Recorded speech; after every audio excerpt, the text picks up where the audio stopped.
Alright, welcome back to some Monster Hunter Portable 3rd. Going into more high rank stuff right now.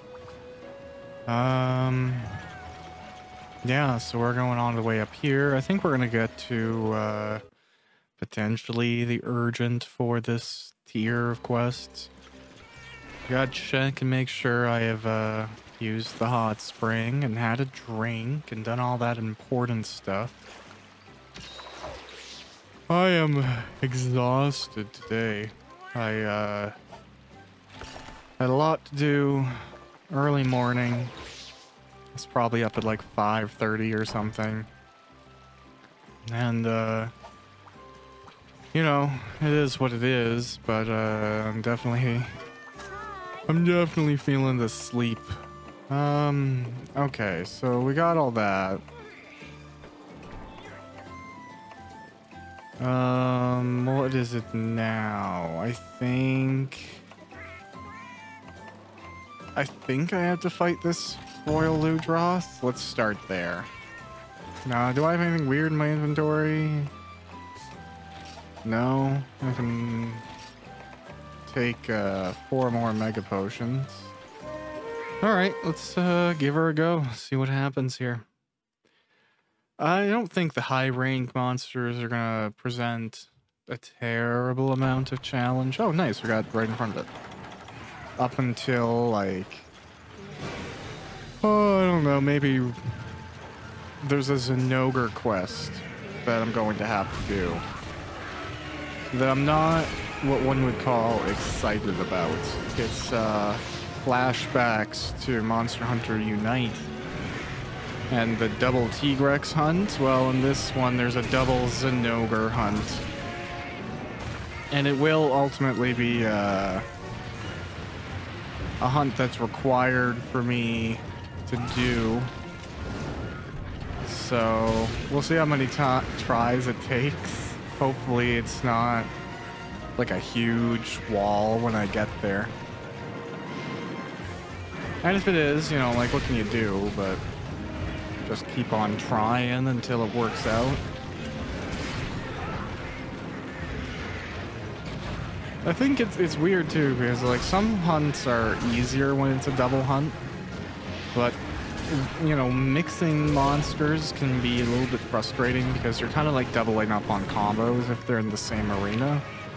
So where you would probably prefer to dodge a certain way, or say like, you know, you were fighting 2 different things, there is the downside of 2 different opponents, but if they're using different moves, they might kind of be like in different positions throughout the fight. You know, when they're 2 of the exact same thing, if they both decide to roll, it's just kind of like a wider area of effect compared to there being 2 distinct areas of effect where you might be able to like slip through.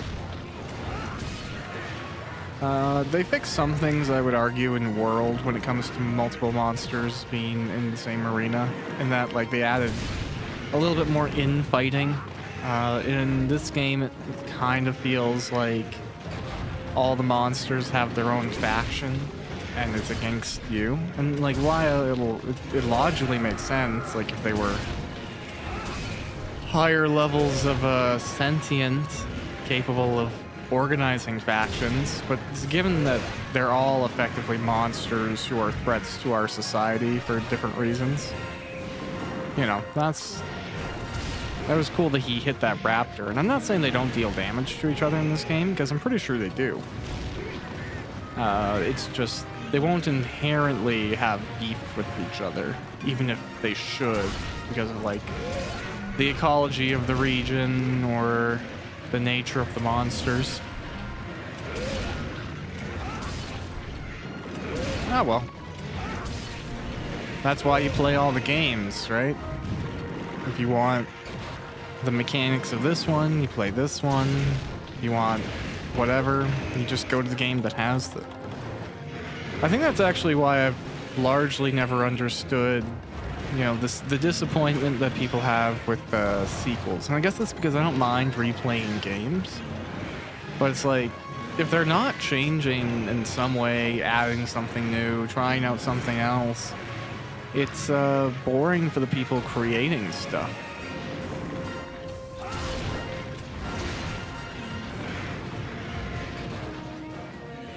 Whereas, you know, if you want exactly what you got before, it's not like creating a sequel removes that. Now, it might modify some things in regards to like how you look at it or the lore, potentially. You know, there's a reveal. But if, you know, you want the mechanics of something, chances are the game isn't going to disappear. But I guess that's why I'm also still into like physically getting my games, or if I have a digital copy, like backing it up or archiving it in some way. Like, I originally, years and years ago, when I first started experimenting with like custom firmware and whatever, I got really into backing up all the games that I had and turning them into files that could persist throughout my archives and different external storage solutions. So that's always been a big thing. Even when I was younger, archiving was, it always sounded like really cool. Like, I remember before I understood computers better and like understood the reasoning for why it wasn't that easy. You know, I just tried to burn a PS2 game, you know, like use a DVD ripper, pull it right off, and then just put it onto a blank disc. Not because I had any intention of selling it or doing anything like that. I was just curious, like, can I do it? Will it work? But there's encoding on the disc that you have to apply at the time of burning it to make something like that work without issues. Otherwise, it's just data on a disc. I do not believe it's going to run, unless you already have custom firmware in place, in which case you can run what I believe are like unsigned games.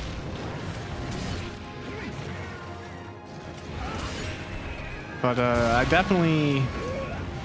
still have a PSP that I've modified.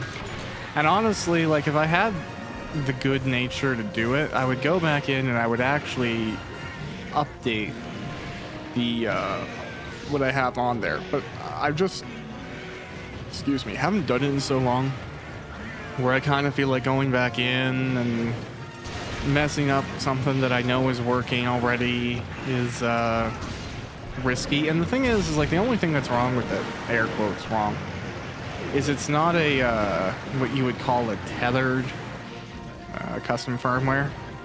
So when the device loses power, it loses the custom firmware state. And a lot of applications that are on there that let you run things like old emulators or whatever, they won't be recognized, and they'll just show up as big question marks. And if you don't know the difference between tethered and untethered, and then you try and load up your PSP after it died, you will be very confused in this circumstance. Although how you got that far and you're so confused is another story, but besides the point. So I have to, if it dies, I have to use what's called a flasher, and it resets the state of the firmware to the custom firmware state. And I would love to fix that and put on like tethered firmware, so all of my changes persist if the device loses battery, which like it tends to, because my PSP is still kicking it, but I'll go months in between using it, like if I need to grab something or whatever. Or, you know, like, there is an argument that the PSP is like the best portable emulator out there. Even the regular one. Now, I think the Vita wins out nowadays because the community for modding the Vita is actually really impressive. And they've found solutions to a lot of the problems, you know, like converters to SD cards from the proprietary memory stick duo that the PSP utilizes. And, you know, it's a cool device if you've ever used a Vita or held a Vita. It has a very comfortable layout. The dual analog sticks on a portable is awesome. You know, there's other options like the 3DS and stuff for portable gaming. But the PSP Vita is, in my opinion, just comfier than any 3DS that's been released, unless you have kind of like a grip. That's what I did. There was a point in time where I was playing a lot of 3DS, and I never got the Thumbpad Plus, which I recognize gives a second analog stick, but it's not like there's one natively. And yeah, I played a lot of 3DS, and I had like a grip for it. And funny enough, it was for like one of the weirdest games too. It was like for the Harvest Moon New Beginning. I don't know why. Like, I played Ocarina of Time and stuff like that, and I beat all those games. And I played a lot of Pokemon and stuff, and none of those were even, you know, modified in the sense that I used like a peripheral to play them with. I just played them, and I didn't have a big screen 3DS either. I still have the Legend of Zelda special edition one, but it's like, excuse me, a small original one. And yeah, that's something, you know. But yeah, Harvest Moon being the thing that I got a grip for, I don't know. I guess I tried to really like that game. That's my recollection of the story. It was like I got the grip to focus on playing it, and I tried, and I don't remember beating it. I think, if anything, I got to the point where I got like married, and then I stopped playing for some reason. And I think I don't know, burnt out on the control scheme, and I think it's difficult as well to compete in that era with Stardew Valley, because I think that was right around the time that Stardew Valley was coming out that I ended up getting that game on 3DS. And even now, you know, especially considering that, what is it, Concerned 8 keeps on updating, it's really tough, I would argue, to beat the value offering that that game provides in the farming sim, you know, world.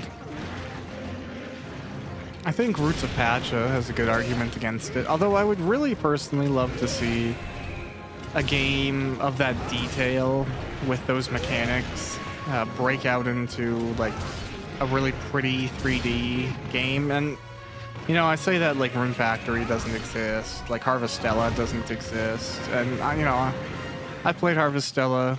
I've watched a lot of Rune Factory 5 getting played.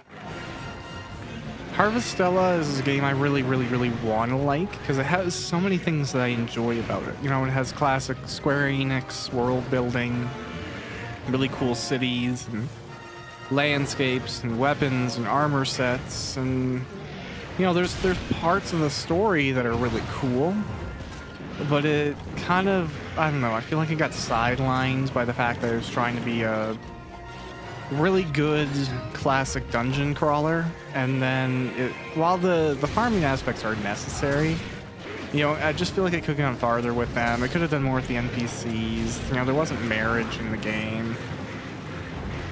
And playing those games, like, even for me, part of the, you know, attraction is like the cutesy relationships and the wholesome misunderstandings. And all of that stuff is somewhat present, but muted by the fact that a lot of the characters aren't named and share the same graphics, and there's only so much of that that type of storytelling. Now, I mean, they probably didn't want to do a blind carbon copy of Harvest Moon, Story of Seasons, Rune Factory, or whatever either, and I get that. I just hope when or if the sequel comes out, they really double down on the farming and lifestyle sim stuff, because I feel like giving a little bit less Doom, gotta protect the world type storytelling and focusing on like the small details instead of the big strokes, it might deliver just a more enjoyable experience for people who are going for that relaxation. Like, honestly, I feel like Dark Cloud 2 should be a really good inspiration. Like, take Dark Cloud 2 and look at the town building, look at all the cool things you can do in 3D, look at how the dungeons are being handled, and the different NPC interactions and the exploration, and, you know, expand on that type of thing. I recognize At least I don't think Square Enix has the rights to Dark Cloud. But whether or not that's the case, they don't have the rights to Harvest Moon or Story of Seasons, and they still have a game inspired by it. So there's nothing that says you couldn't take the wins from Dark Cloud. Ooh. And try and make something awesome.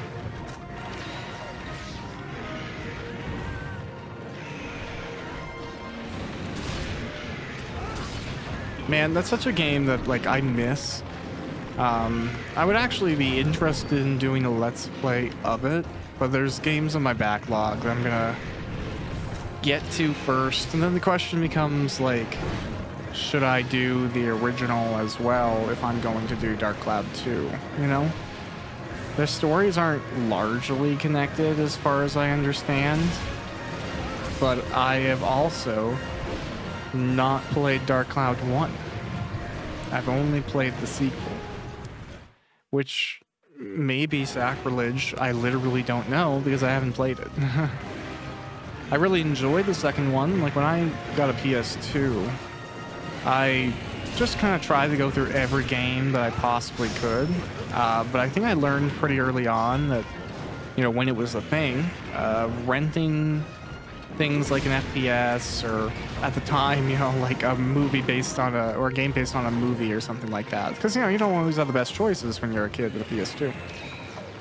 And it took a little bit of badgering until my parents moved on the, like, ratings thing.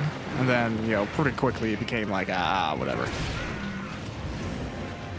So, in between those moments, I bought Dark Cloud 2.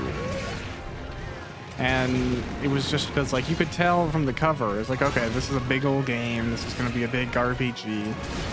If I don't own it, I'm probably not going to be able to beat it to the satisfaction that I want in the meantime, you know? So, definitely got to pick that one up to own. And, yeah, I played it a fair amount. And I've since gone back and looked at, you know, modern hardware, what it can do for Dark Cloud 2, and improving the resolution and the anti-aliasing. And it's funny because Dark Cloud 2, I actually would argue, was so ahead of its time, the way that it used graphics and style and designed its levels, that when you upscale the resolution and, you know, you add things like some anti-aliasing and better texture filtering and whatever, it looks better than some games that are coming out now. Now, I'm not saying it's beating, like, the new Spider-Man, for example, or something like that. But if you compare it to the new Pokemon game, it looks pretty comparable. If you look compared to a lot of, honestly, a lot of Switch RPGs, Dark Cloud 2, upgraded, emulated, definitely can stand with reasonable dignity against those titles. And maybe, again, it's just my bias, but I don't know, I feel like it's one of those things like Borderlands or whatever, right? Like, can it ever really look bad because it's so heavily stylized? Like, the same thing could be said for Wind Waker or Okami, right? Like, these are games that may not be trying to compete for fidelity, but they have so much style that as they're presented, it doesn't really matter. There aren't a ton of games like that. For me, Monster Hunter is in that group, but I'm heavily biased when it comes to Monster Hunter, so, you know, the legitimacy of that statement may not be super trustworthy. But, you know, still. You know, arguably Minecraft has that, right? Because, like, it has this pixely voxel style, and it's never been trying to compete for crazy high-end graphics, even though, you know, turning on RTX mode in Minecraft can be a graphical test for sure.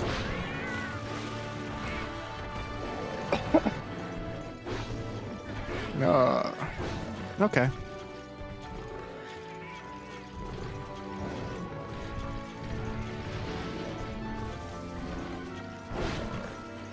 Let's see here. I think we're good. I don't know what's next. I think it's the Quirapecco. Yeah. Might be the Quirapecco.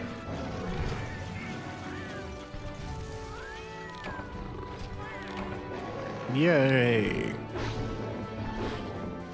Yeah, you being Angry Bear. I didn't even try and fight you.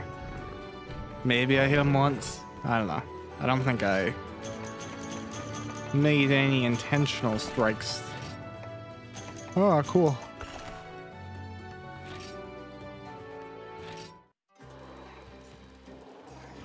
Hi.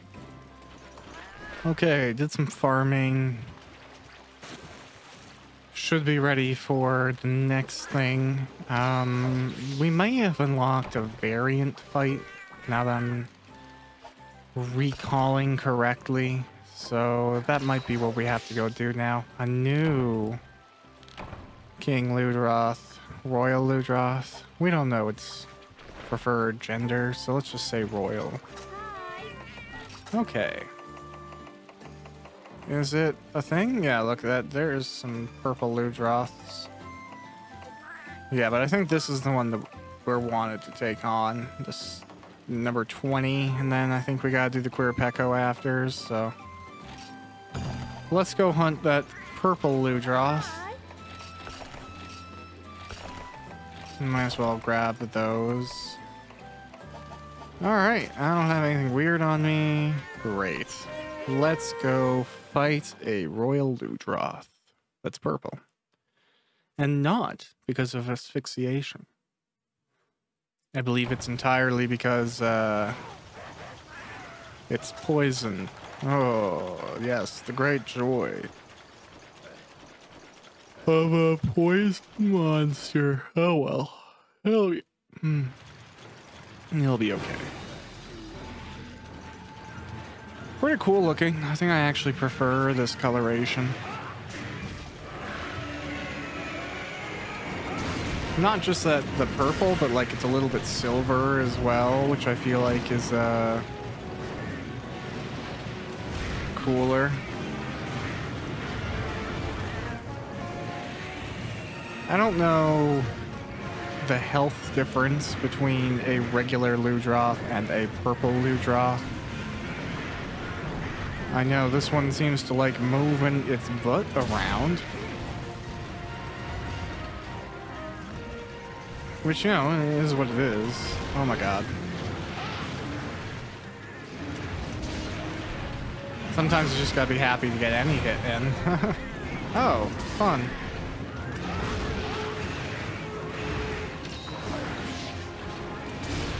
Well, that's why you teach your cat to cure poison.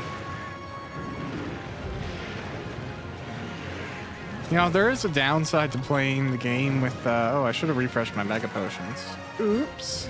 Oh, well. That'll be okay, I'm sure. And if it's not, you know, I'll just regret my life. Or die and hope the supplies show up. Because, like, I haven't started in camp since doing any high rank stuff, I don't think. But even if you do, there is not always stuff there for you. Sometimes you need to go a certain amount into the actual quest before you'll get that. Ow, I really thought I was going to be beside that. Oh well. I still miss a Stera Jerky so much. It's just like, it's such a nice item, and I'm sure there's something, oh god, that exists in the game now that I could potentially use to improve my recovery. I think like what, nutrients does it?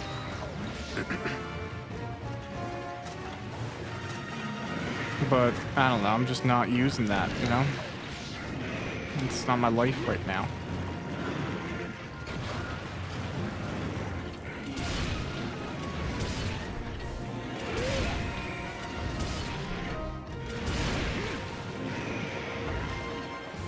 Okay, so he's in... Oh, that's a bad position for me. I do find it incredibly frustrating. And I've always found this frustrating Monster Hunter, where you should be doing the dodge thing. Like this big jump. And then sometimes it just won't trigger. And, you know, like, I get it. It's a context-based action for the most part. Like, you won't just do it if you're running normally. You have to be doing this, like, oh, I'm so scared run. At least that's most of the time the context of it. I just wish there was like a dive button or a combo of keys you could hold that would make it so whenever you jumped, you did the dive. Like, whether or not it makes us more like Max Payne, whatever. Just give me a dive, but let me do it whenever I want. I've also been playing so much Tears of the Kingdom. There's a part of me that's like trying to press, what would be triangle in this context, or to jump or roll, even though that is not the case. But sometimes, you know, your mind gets overwritten by different control schemes. Like, it's tough to go from, like, say, Dark Souls or Elden Ring, where your melee attack buttons are trigger buttons, to Monster Hunter, where your buttons are face buttons. But if you've been playing video games for long enough, I kind of feel like it's just like there's a gear switch in your brain, and you have to physically engage it, but you can then swap between different control schemes.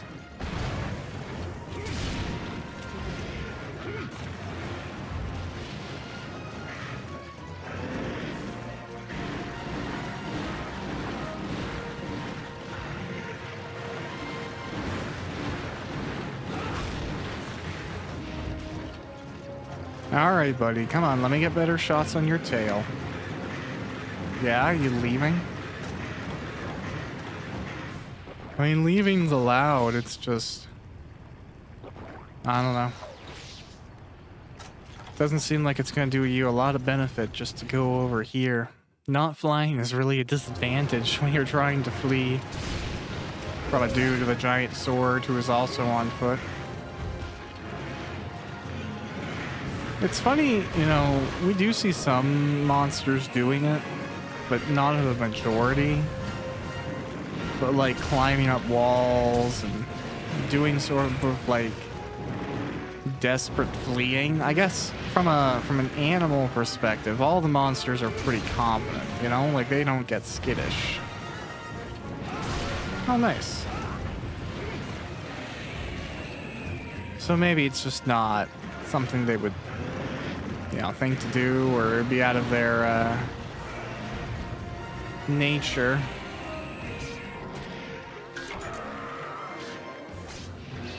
Hey, nice. Purple Ludroth scale. I traded it for damage time, though, so...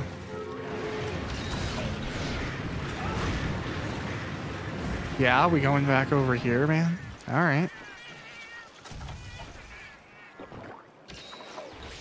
I mean, it's an interesting choice, but it's not my position to knock you. It's my position to just do what needs to be done. Go where we gotta go.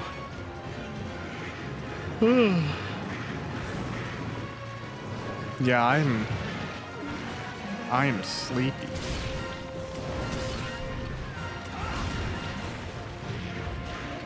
And I knew I was going to be sleepy today. I think I'm trying to get everything I got to do done before it gets too late.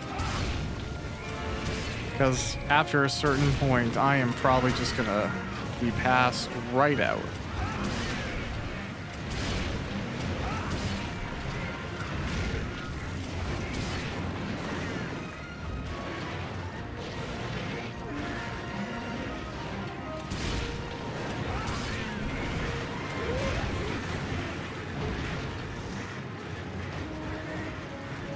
I wonder if the purple Ludroth thing is a mutation. Because I don't think you ever see purple little ones. You only see the royal ones get purple. So maybe it's like a stage of adulthood. Maybe it's like a rare gene.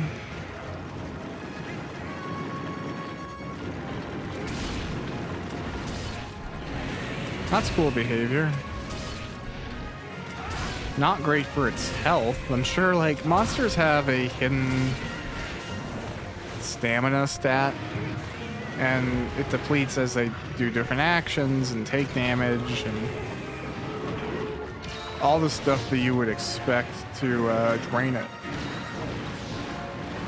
So they can kind of like do a certain amount of moves before they start to get exhausted, in combination with you dealing damage to them. Oh.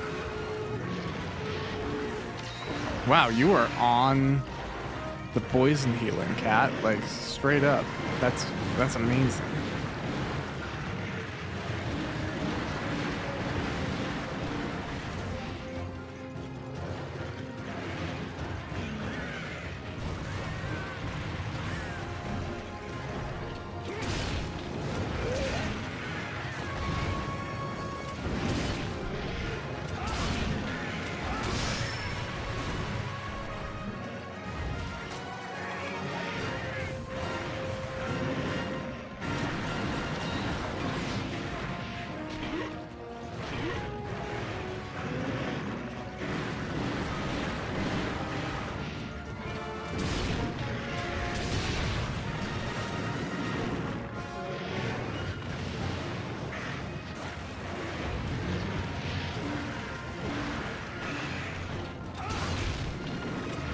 All right.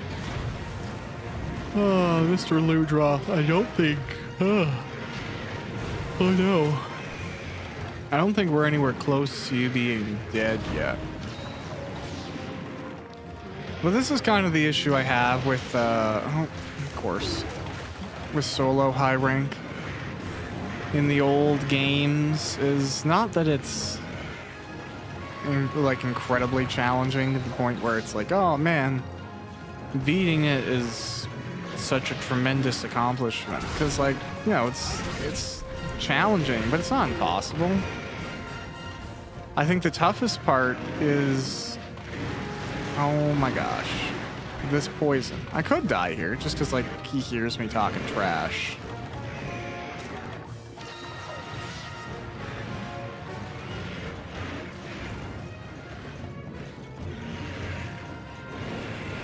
Here, let's just go over here to heal. It's how long it takes to do a lot of the fights. It's just tedium in a way. Things have a lot of health. You're just repeating the same patterns a little bit and trying to optimize where you can get in and deal the damage. But I feel like, I don't know, dealing with low rank hunts, the time to complete is a lot better.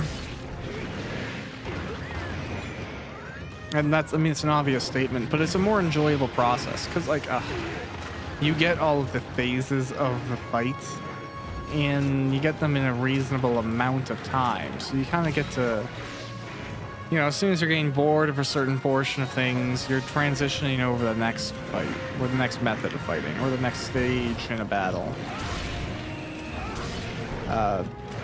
And just as well, monsters rage more consistently in high rank, which, you know, could seem like a valid challenge, but it kind of just means like you get bored of their rage and it feels less outstanding when it occurs. It's not like, oh, okay, here's one of the maybe 2 or 3 rages we're gonna have to deal with this fight. It's like, here's rage 7 and he's not even, you know, halfway.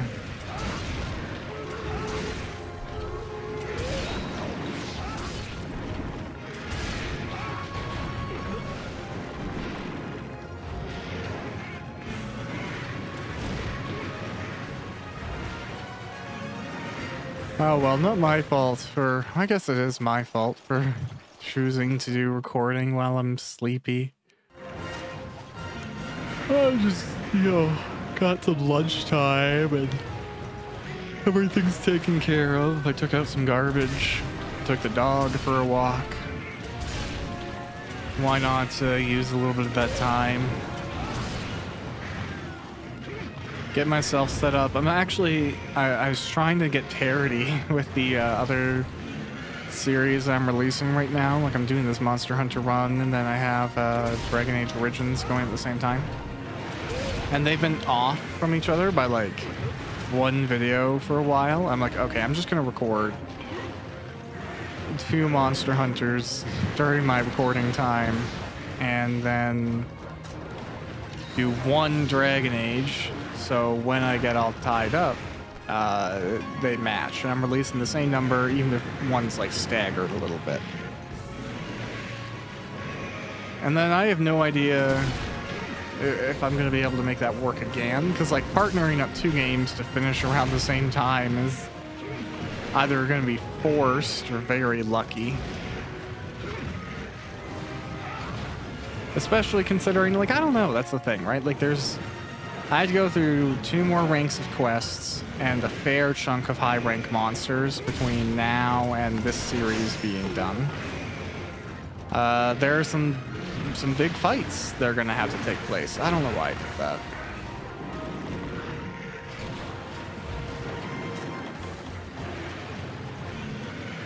So, you know, it might be the case where it works out because, like, there's a lot of stuff that's going to be finished up in Dragon Age Origins at the same time. So I'm thinking that I may uncannily have things working out and lining up, but that's not a given. And then the next series partner of whatever will be, like, I'm pretty sure Legend of Dragoon, and then the Wii U version of Monster 3 Ultimate. So, you know, we might see some overlap between those in release times. It would be interesting if we could go video one, and start the series around the same time. But, you know, it's tough to 100% make that happen.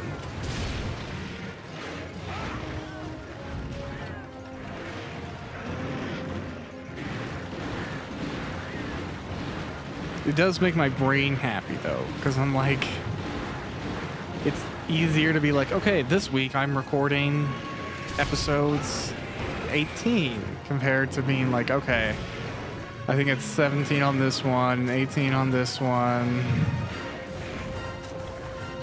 but I should be good. Like, you know, that gets frustrating.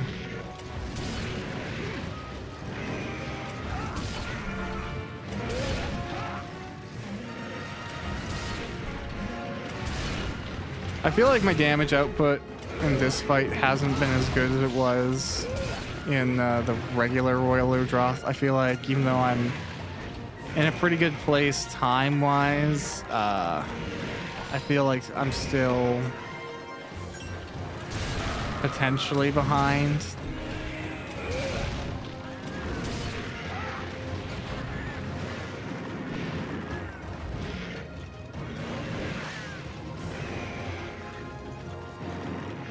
Now, am I gonna get rolled on here?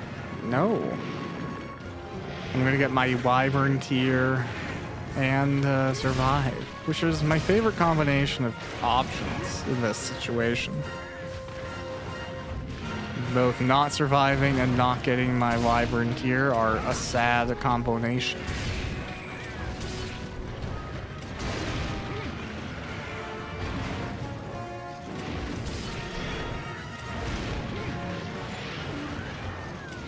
All right, come on.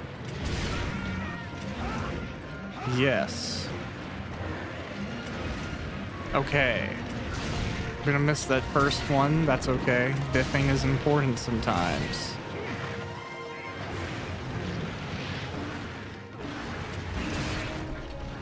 Just gonna impractically roll my way into the best position. Yeah, bro, you do that. You run around. I'm sure it makes you feel important.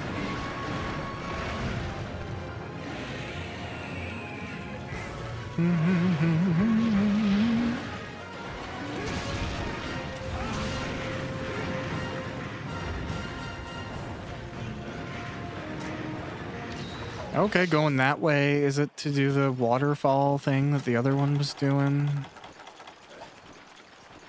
I don't think the energy drink has the effect I think it does. No. I was thinking of an energizer, whatever. Sets your stamina to be unable to be drained.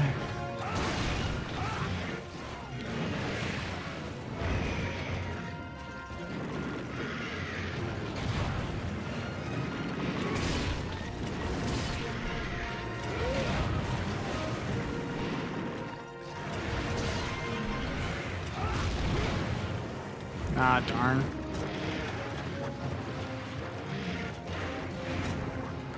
Shame my cats keep on dying.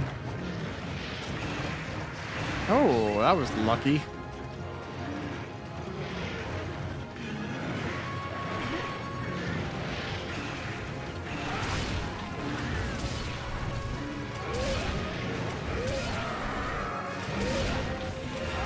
Come on. Nope. More poison. That was dumb of me. I should have gotten out of there.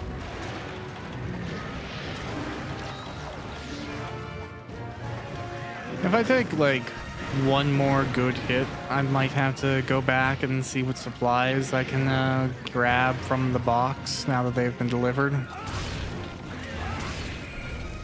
We are looking at 15 minutes, which to me feels very long because my standards are all broken with Monster Hunter.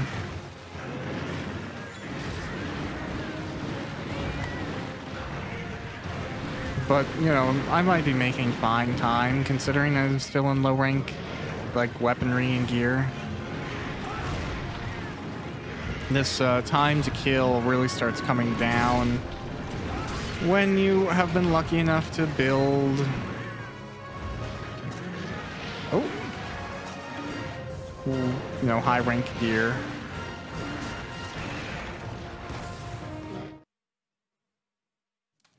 Okay. Hey. That's kind of fun. They give all the stuff.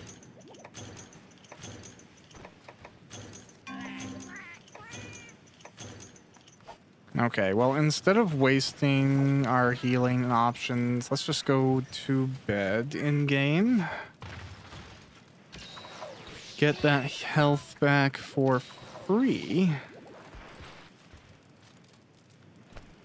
And then head off.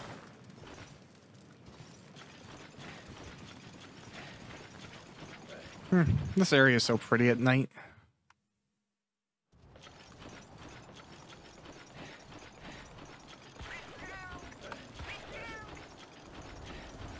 Although it's interesting because, like, okay, maybe I even mentioned this. Right down there is the village of 3 Try Ultimate. So it's interesting that it looks the same, but we never have any mention of it because we obviously are from a different village. But it looks like that's where we're coming from. You know, like the camp is over there.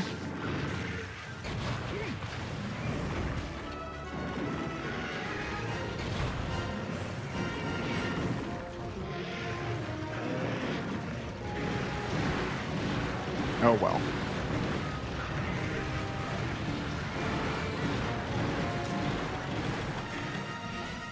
What does it matter, really?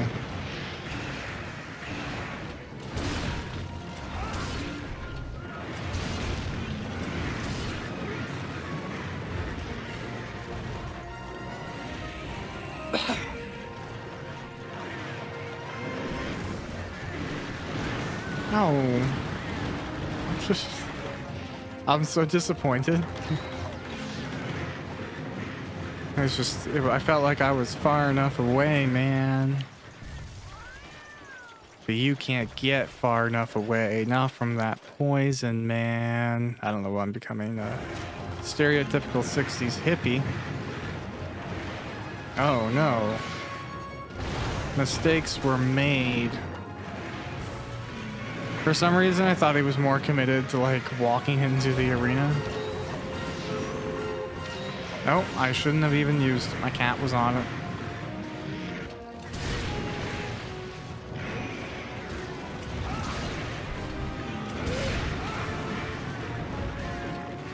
Alright, you do a twisty thing. I'm gonna come and smack you. Smack, smack. Oh, are you doing one of these like fake roars? Just for the fun of it? Awesome. I will soak up a bunch of damage accordingly. Thank you for asking.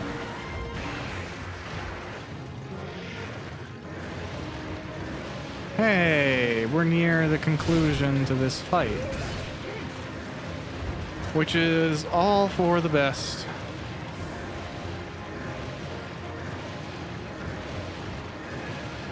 Yeah, I'm just gonna let him get there. Give him a second on the other side, and then I guess turn around and smack him. Yeah, bro, you don't really want to fight in this area. You're trying to get to 10.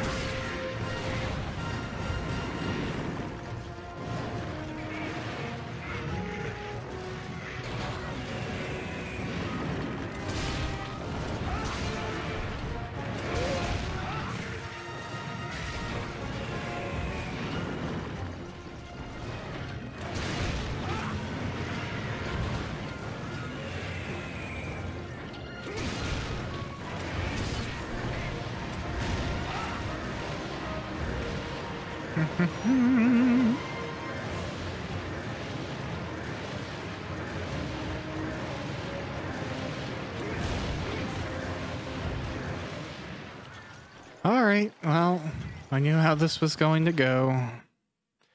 I haven't gotten too much Carbolite from the new mine that we got in the other episode, which is a shame because like it's all I need to finalize the upgrade for this sword, which I think would make a big difference, just being able to output a little bit more damage. Maybe that's something that if I make enough progress in this video is worth doing in between, just like grinding some quests to upgrade and get Yokomo points and grind out the Carbolite in between, because like that's the main difference between how I would play Monster Hunter on my own terms compared to how I'm doing in this series. I'm very well, I'm not doing as much grinding as I typically would. I would, in my own playthroughs, I'd like get every set along the way, or really focus on making sure my weapon upgrade stage is optimal for the content I'm going into. And here I'm kind of like, yeah, let's just see what I can do. Let's make it happen.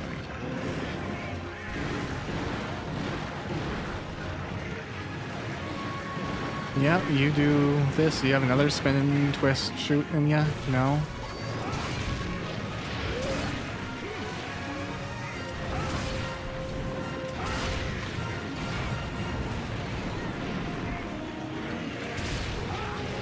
Oh, okay. I should have gone right. Zigged when I should have zagged. Oh, we break something? Awesome.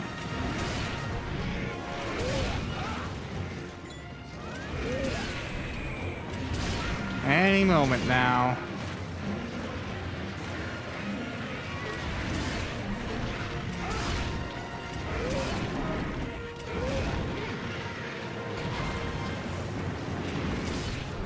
We will get the sign of success. I can't call it right now on this monster. I'm just gonna...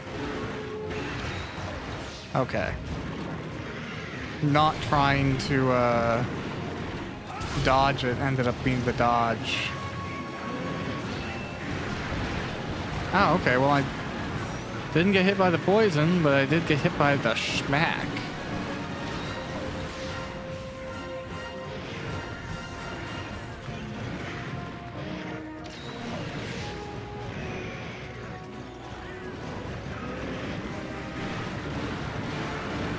Great. This is only the first of, yeah, probably 2 or 3, so. Oh yeah, he's giving a nice 3.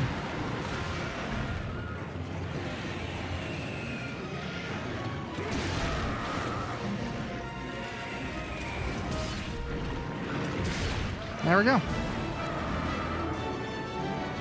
A little bit slower than I would prefer, but it does mean the problem is addressed.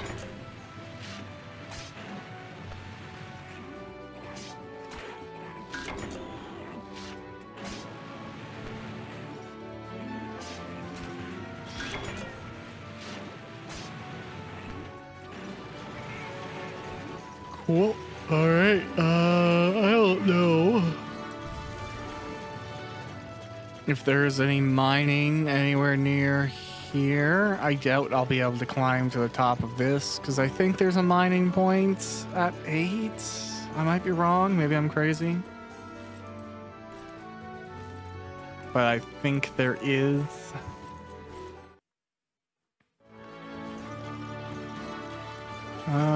Yeah, I am absolutely crazy. Maybe it's over there? I don't know, dude. Yeah. I wasn't very optimistic about my pursuit to try and mine. Quest cleared, though, so I can't complain, even if I sometimes do. Nice.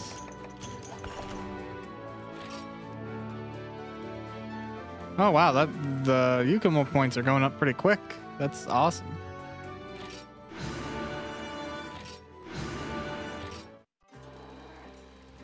Okay, we are back doing another one. Let's see, gotta get here into the spring. Because I'm going against a Queer Pecco now, I don't know how cautious I need to be. I think maybe the high rank challenge might be the monsters it calls to me instead of itself inherently. Let's see though.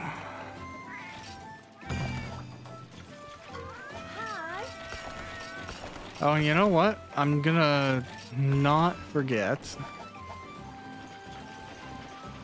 to take out Mega Potions this time around. Awesome. Let's go see what happens with this Queer Pecco hunt. I have this feeling it'll be like a Devilho that shows up.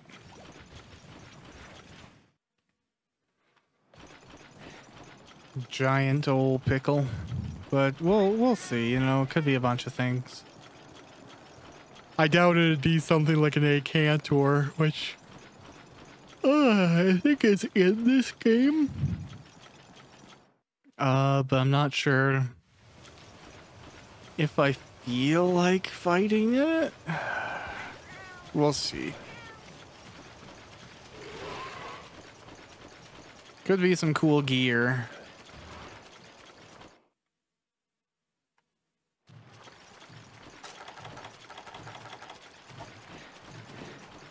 Okay. Hello, Queer Pecco. Here's the paintball.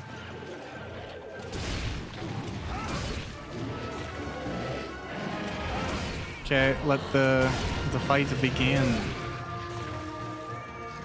And you're calling something right off the bat, which again makes me think, okay, what are we gonna be getting? What's it gonna be?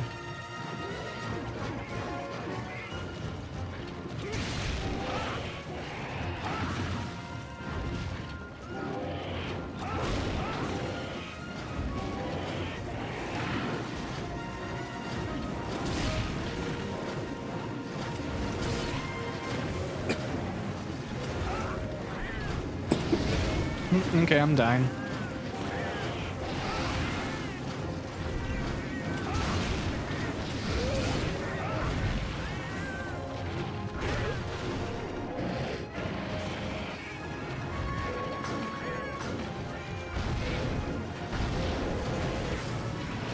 Oh wow, that was a series of unfortunate events.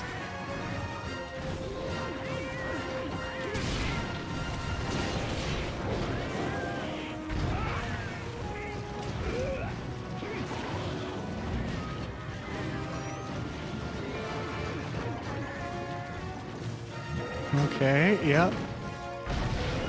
Dude, my recollection. I don't know why I remember 3 of those.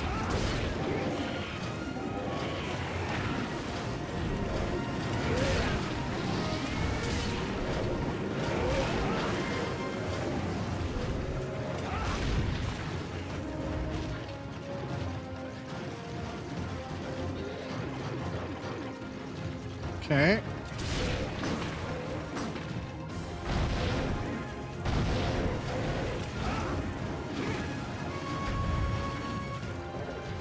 That is a very interesting choice, Mr. Quirapeka. Let me proceed with bashing you in the buttocks.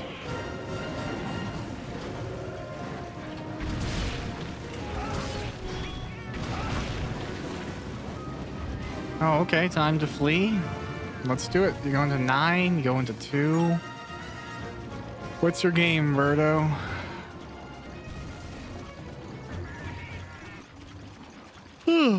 Okay.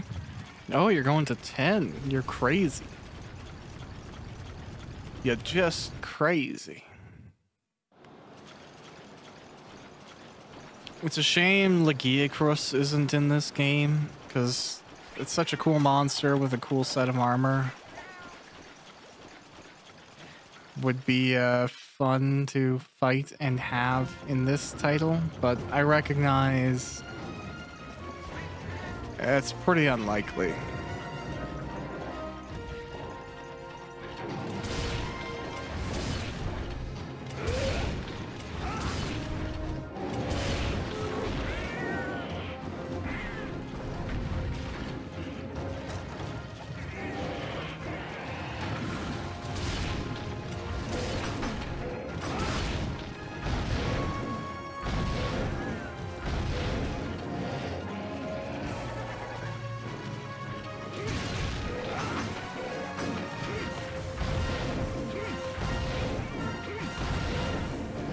Those are fun attacks to dodge when you get to do stuff like that. I always find it makes my brain happy. Although I hope I don't go and mess anything up. I'm very much like effectively falling asleep in my chair here. I think it'll be fine, but I am definitely feeling the sleep. But it goes to show I played such an obnoxious amount of Monster Hunter that I feel like I could probably play the game for a good while into a few degrees of inebriation. Because, you know, sleep deprivation is also an inebriation. You know, it's it acts the same way in a lot of circumstances to having been drinking, for example, right? Like a certain amount of not having slept, sleep deprivation, is actually just as bad during driving as being drunk is. And I think it serves to complicate your ability to string together, you know, interesting sentences, and your attention to detail is lessened. And that's the lesson. Am I gonna heal over top of heal? No? Okay, great. I apparently the other night asked my wife a bunch of like really weird questions. Like I don't remember doing it at all. I remember reading before going to bed and then going to sleep. But she was telling me how I like apparently I woke her up to ask like weird questions, and it was like I don't entirely doubt that I did that, because I've been known to like get a little weird when I'm really sleepy, you know. But I don't know, it was weird.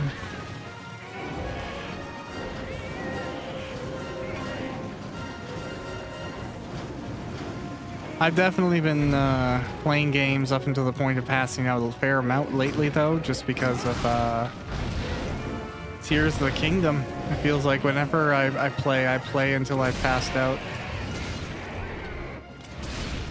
You know, because ultimately as well, I have such a thing for like open world collectibles, and I shouldn't, because that is a misused fascination, and it lets, you know, a game that may be less appealing overall kind of cheat and win out because it's abusing something that makes my brain go burr. And while that's fun, you know, it's not, the collectathon isn't for everyone. And I don't mean like random icons or whatever, but like doing all the side quests, going to every area, getting every question mark on the map. Like when I was playing Cyberpunk, I actually decided to go in and get my platinum trophy for the game, mainly because I was so close based on my own playthrough that I was kind of like, I should just go do it, you know, finish up some endings, and it's not an issue.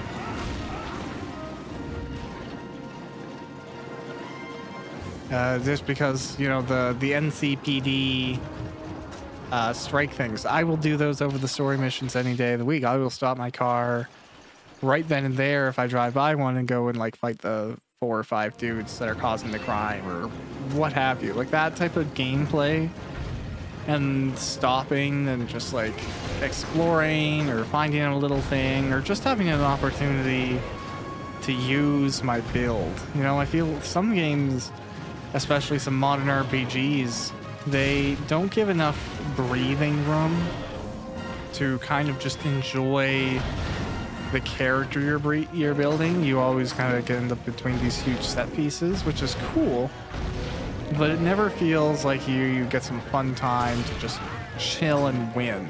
You know, like I pretty recently beat God of War Ragnarok, and it was a fun title. It was very beautiful, but I never really felt like I got to a point where the game was like, hey, here's a section of the game where it's just about you know, enjoying yourself and enjoying the combat and stuff like that. There was always a story connection to what you were doing, even with the side quests, and that works for it. It's a very narrative focused game. It's just, I kind of like getting to live in the world a little bit, and sometimes it felt like, you know, like God of War Ragnarok, I was trying to do every single side quest because I felt like I was legitimately going to be missing story and important information if I didn't. Where you take Cyberpunk, and is there important information and background stuff through the side quests? Absolutely, 100%. But is it also just an avenue to be like, hey, you're really good at stealth killing guys, and instead of having to wait for the next story quest where, you know, I got to stealth and kill, here's a warehouse. Go and stealth kill as many as you want. And that ability to just kind of like act on my own initiatives is something that I miss out on in some games.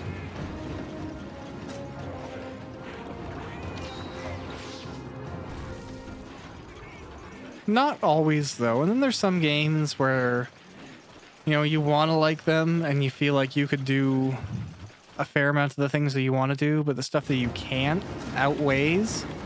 Like, I was really interested in the game Weird West up until I started looking at what the game is like designed around when the game released. And it has a much more, what's the term? I don't know. Disconnected story than I'm interested in. Like, I'm not saying it doesn't all mean something. It doesn't all work towards a overarching completion, but I don't like a sandbox game where I can't play a character that I made. I feel like if I'm gonna be somebody else, I don't really like the, like, oh, my version of this guy is evil and he's really nice. Like, it's a fun storytelling device because you can be like, oh, this person did this and this person did this and this person had this opinion this time around. And, you know, really swap and play with all the different pieces on the board. Like, that's cool. It also can be a little bit disconnected. And that's ultimately, I think, pushed me away from it. Is, you know, if they did the the structure the same, where like you're multiple different people and you're switching between different characters to experience different perspectives. Like that would be cool. If it was closer to I could make a character in the start, but I keep on changing between these bodies and maybe I look different to different people, but when I'm playing in gameplay, I'm myself. And part of the story and the plot is about that dysphoria, I guess you would call it. But just playing a bunch of different people, I don't know, it kind of stresses me out.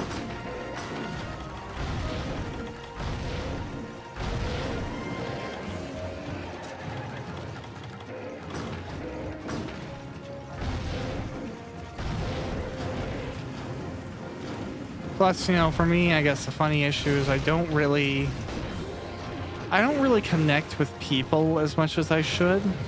So, with a few exceptions, it's really tough for just character work to make me interested enough in a story, which is an awful thing to say. I guess specifically, I mean this in a video game, because like drawn out conversations in books and movies and stuff can sometimes work for me, but in a video game where I'm often like choosing to be me and I have to interact with people or discuss how I want my approach to be, I prefer to be a little bit of a loner and not have too many associations. And, you know, I do find at times paying attention to all the intricacies of people is exhausting or confusing. Because I don't... And, you know, I'm coming to realize this more as I get older. I don't understand normal social behavior. I have a very, what I guess some people would term maybe like elitist perspective, but it's really not that an intentional act. What I guess comes across as elitism is a combination of, you know, more or less competency and just a misunderstanding about what skills are standard, what is not standard, and how to discuss that discrepancy. Because, like, to me, you know, you can be like, hey, Josh, you're good at this, you're not good at this. And that's okay. I'm kind of at peace with that, but I've had to definitely learn and practice, given that that is not the case universally.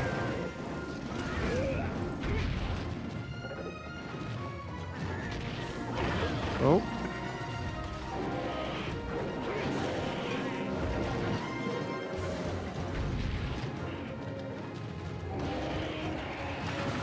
Yep. If I got hit there, it's just because I accidentally closed my eyes. All right, Kurapeko. We gotta cut the drama because I'm falling asleep. And I love how he's been like calling for assistance this entire fight. I think he's done it 3 times and nothing has come.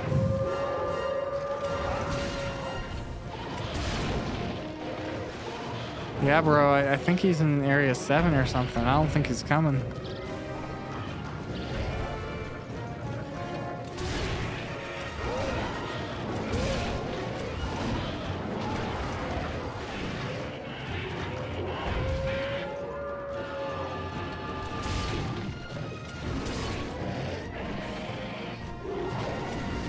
Oh, okay. Yeah. Oh, that was my bad. I was falling asleep. Okay. Oh, there's 2 monsters here now. Open your eyes.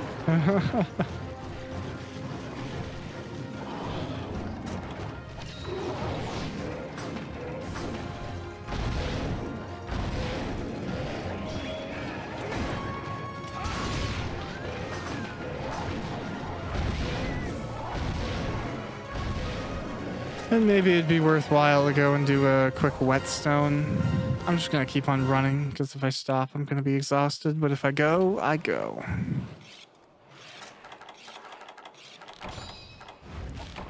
Wow, I don't think I've ever been so tired that I'm like falling asleep during a recording. And yet, what can I do, you know? I am the sleep.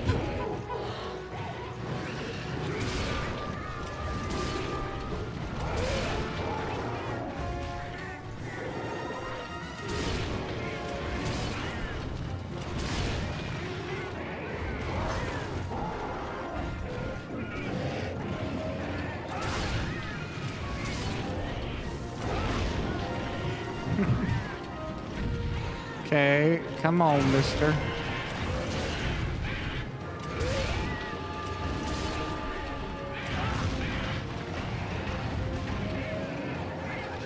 You calling back the great Jackie?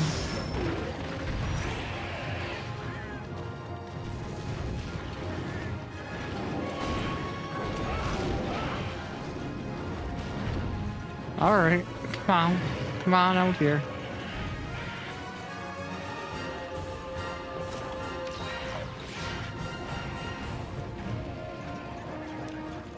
Let's do a tango of sorts. I actually wouldn't know how to visually separate a tango from another type of dance. I basically know very few styles of dance. I could maybe differentiate two different things that are like dramatically different. Like I could look at ballet and be like, hey, that's not a tango. Or I could look at like an Irish dance and be like, hey, that's not a ballerina's act or ballet. But look at it on its own? No, probably not.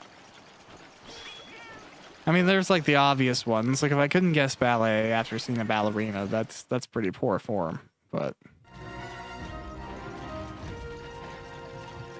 I don't know. My wife knows more about dancing. I think she grew up with a family that was involved in dance, which I think makes a difference.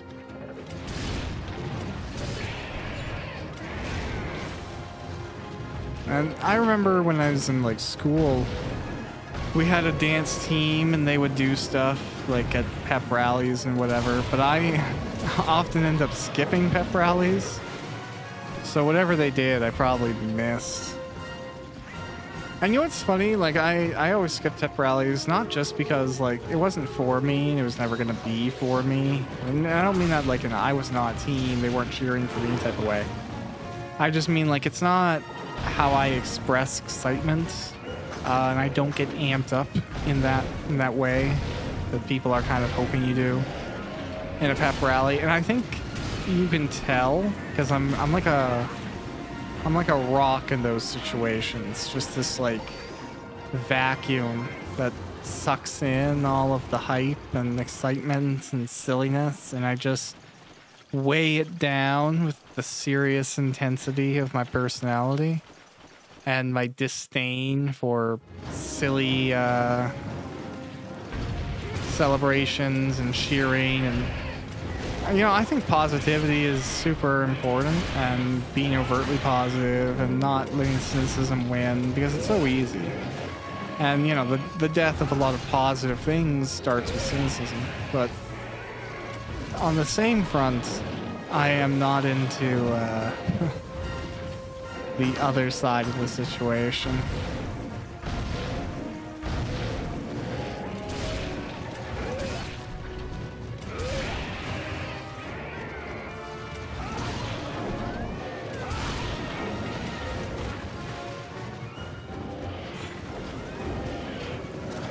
All right. Man, there are probably going to be some choices in this battle that upon review will be like, what the heck? And it's just because, yeah, I was falling asleep. Oh, crud. I think he's going to go back up to 10, but who knows? No, he's going down this way. Okay, maybe I'll get lucky and catch him in 5.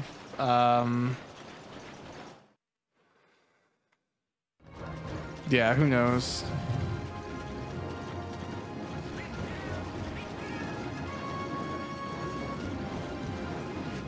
We do get lucky and catch him in 5.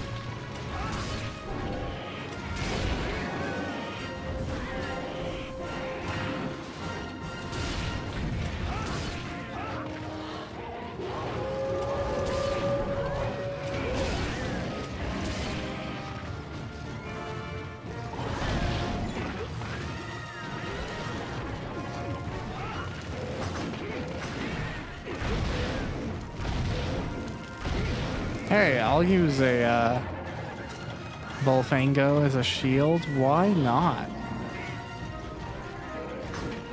Oh, I might actually... Yeah, I recognized that as soon as I made the choice that that wasn't actually a smart move.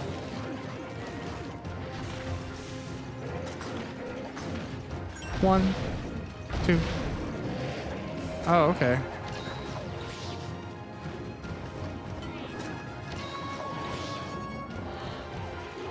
Cool. Let's hopefully finish this one up. Ow.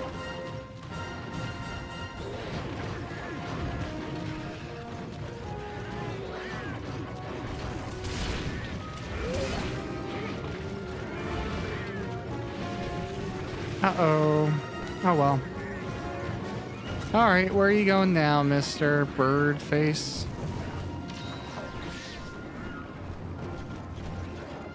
Where is it that you call go to relax to heal? Oh, is it gonna be 6 or is it gonna be 10?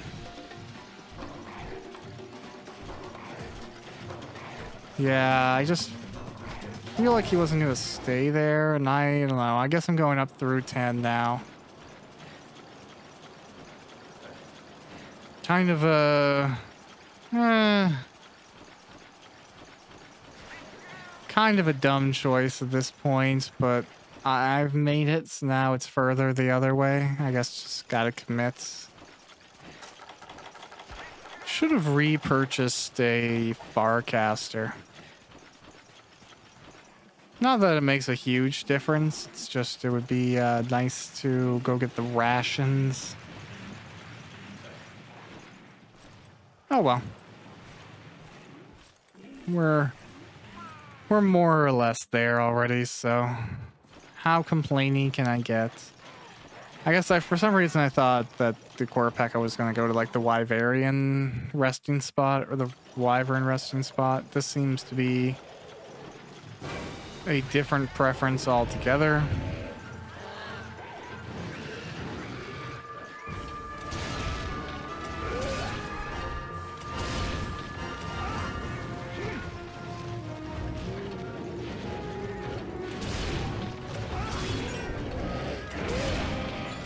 Given how weak it looks, like I'm hoping these are the last hits, but clearly not.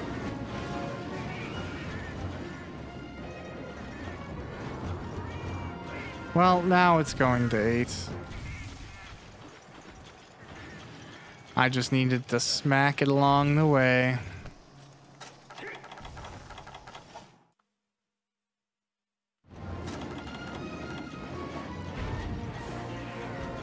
Hello, Korapeka.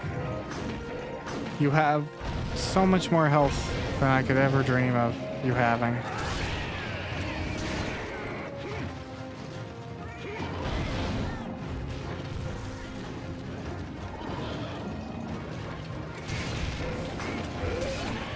Hey, great.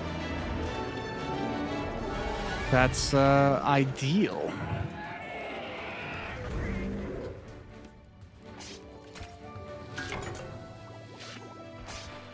Get those Korapeka parts. I don't think I'm going to use them, but the Monster Bone Plus, I was going to say Monstery Bone, could probably still be effective. Use it on some kind of hunt or whatever. Maybe it'll be useful for some armor in the future. Arrow. I'm gonna go see if I can check that spot like across the way there. I don't know if it's actually a mining spot. Maybe it is, maybe it isn't. I don't think I'm actually gonna get there, if I'm being honest. Yeah. Kind of saw that coming.